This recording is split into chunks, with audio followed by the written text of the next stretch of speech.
the Jets, what a performance yesterday. And, I felt this way after the first 2 weeks. I don't know if you did, Greg, but they actually looked, competent as a football team. Even though they got blown out by Oakland, it was one bad play. It kind of gets snowballed and they get blown out. But yesterday, they put the beat down on Mike Tannenbaum's Miami Dolphins. I mean, beat them down and got after Jay Cutler, got after Jay Ajayi. So whatever was being taught over there from a defensive standpoint, it all resonated with those young players. And those young players came out and they just absolutely had a whale of a football game.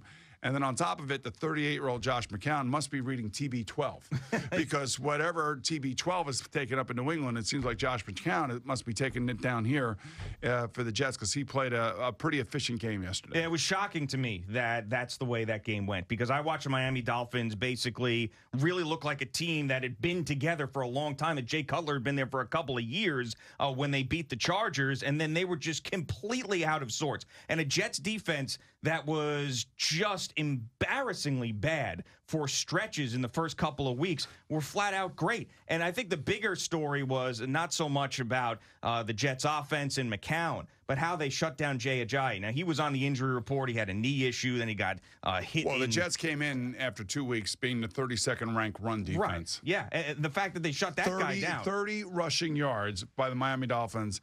That is a tip to the cap to the New York Jets. It's a tip of the cap to Todd Bowles. And I don't know how Jet fans feel about it this morning, but I would think as that game was unfolding yesterday over at MetLife Stadium, I think there had to be like a sense of astonishment, a sense of pride, and at the end of the day, you want your team to win, I think. Yeah, no, I think that you have to give the Jet fans credit for being loud. I mean, they were loud, they were happy, they were excited. This is a team all you heard about was tanking for I don't know how long, and everybody was fired up to see him win, right. And they did. So I don't know if this is going to mean that this team is going to be 8-8 as opposed to the 2-14 that we expected, but this was a great day for the Jets and a great day for Todd Bowles because the more of these games that he puts up in 2017, the better chance he has to stick around and keep his job through the next phase of this, which doesn't look like something that is on the horizon for him right now. But great job for that defense. I would say that the Jets did not get the memo that they are tanking. So Chris Johnson was right in his assessment saying, we're not tanking. The coaches and players don't think it.